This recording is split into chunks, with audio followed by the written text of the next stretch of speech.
నేను మాకున్న బాధల గురించి లోకేష్ సార్ వచ్చినప్పుడు చెప్పుకున్నాను. మీడియా వాళ్ళు అడిగితే చెప్పాను. నన్ను వచ్చి నా టిఫిన్ అంతా దుమోసం చేశారు. నాకు నడి వీధిలో చీర ఇప్పుతామని చెప్పారు. నాకు 2 పిల్లలు, బాగలేని పిల్లలు ఉన్నారు మా ఇంట్లో. మాకు ఆర్థిక ఇబ్బందులు చాలా ఉన్నాయి. మా పిల్లల కోసం హాస్పిటల్ కోసం 7 లక్షలు అప్పు చేసుకున్నాను.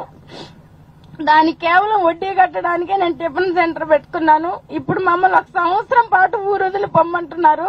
లేదంటే ఆఫీస్కి వచ్చి వాళ్ళకి క్షమాపణ కోరి వాళ్ళు చెప్పింది చేస్తే మాకు క్షమాపణ ఇచ్చి పెడతామన్నారు. నేను చనిపోవడానికైనా రెడీ, కానీ నేను పార్టీ ఆఫీస్కి వచ్చి క్షమాపణ చెప్పాను అన్నాను. నా దగ్గర కోట్ల ఆస్తి లేదు మీరు తీసుకోవడానికి, కేవలం నా ప్రాణమే. కావాలంటే తీసుకోండి. రాను పార్టీ ఆఫీస్ కి, ఎంత మందిని పంపించినా పోలేదు, రానని చెప్పాను. నీ వెనకలున్నాడు సెల్ఫీ దిగావే, వాడిని రమ్మను కాపాడతారన్నారు. వాళ్లే వస్తారని చెప్పాను. వాళ్లే వస్తారు, చరిత్రలో నిలిచిపోతాను నేను. తెలుగుదేశం పార్టీ వల్ల ఒక రజక అమ్మాయి చనిపోయిందని చరిత్రలో నిలబడతాను. అదే లోకేష్ గారు నాకు బొమ్మ కట్టిస్తారని చెప్పాను నేను. బొమ్మ కట్టిస్తారు, రజక అమ్మాయి చనిపోయింది నా పార్టీ కోసము.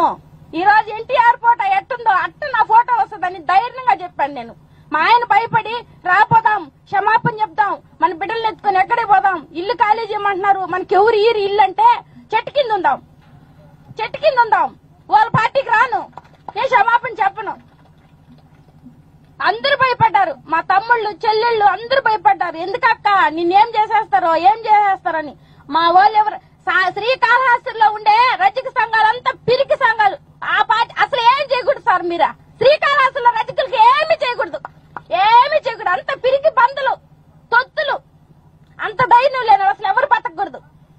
ఎందుకు బతకడం? మనం ఒక చలి చీమ కూడా, ఒక చీమ చచ్చిపోతే 100 చీమలు వస్తాయి. ఎందుకండి పెరుగుతాను మనకి?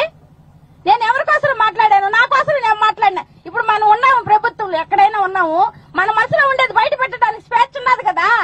వాళ్ళు చెప్పినట్టు తింటే మనం ఏం మరబొమ్మలమా? లేదా బ్రిటిష్ ప్రభుత్వం ఇదే కాదు కదా.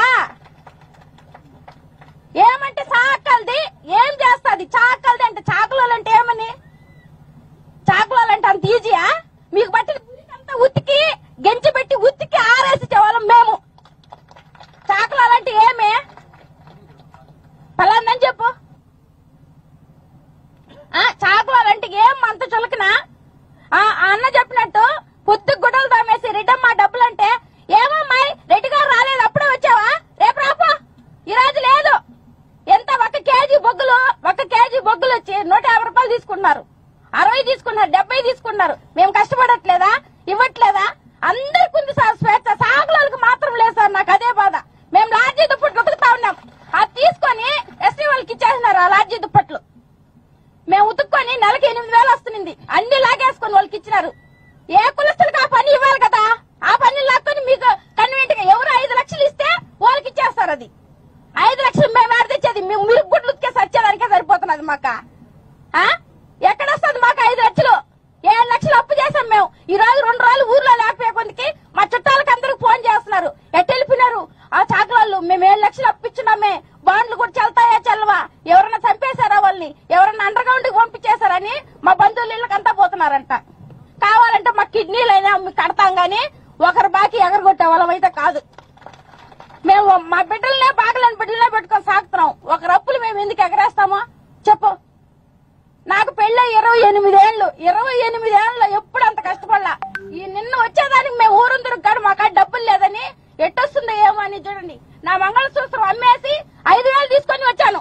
కానీ బృందమ్మ గారు 100 ఏళ్ళు చల్లగుండాలా, మా అన్న మా అమ్మగారు నాకు 20,000 డబ్బులు ఇచ్చి నువ్వు పోమ్మా, లోకేష్ గారు నీకు న్యాయం చేస్తారు అని బాధలన్నీ చెప్పమ్మా. నీ వరకు వెళ్ళింది, చంద్రబాబు నాయుడు గారికి కూడా వెళ్ళిందమ్మా. నీకు వచ్చే నష్టం ఏమీ లేదు, నీ ఈ సంవత్సరం పాటు మేము నీకు అండగా ఉంటాము, నువ్వు భయపడద్దు అని చీరలు ఇచ్చింది అమ్మ. నాకు డబ్బులు ఇచ్చింది, భోజనం పెట్టి పంపించింది తల్లి, బంగారు తల్లి. సుధీర్ అన్న వాళ్ళ అమ్మ నుండి 100 ఏళ్లు బాగా ఉండాలి తల్లి ఎక్కడున్నా. ఆ అమ్మకి ఎప్పుడు కృతజ్ఞత తెలుపుకున్నాను. నాకేం న్యాయం చేయాలన్నా ఇప్పుడు నాకు ఇల్లు లేదు, నాకు బాకీలు ఉన్నాయి, ఇది ఉన్నది, నన్ను పని చేసుకొని ఇట్లేదు. నాకేం చేసినా లోకేష్ గారే, ఏం చేసినా ఆయన ఇష్టం. ఆయన ఏ దారిలో నడవమంటే నేను ఆ దారిలోనే నడుస్తాను. అన్నగారు ఉద్యోగం కూడా తీసేశారు. మా ఆయన ఉద్యోగం కూడా తీయేశారు. గుళ్ళో సెక్యూరిటీగా చేస్తా ఉన్నాడు, తీయేశారు. మా ఆయనకి చెప్పాను, ఏం భయపడబాక, అడుక్కొనైనా తింటాము, ఉద్యోగం మీద దానికి బాధపడబాక బావా అని చెప్పాను. మా మేనత్త కొడుకు కాబట్టి బావా అని పిలుస్తాను.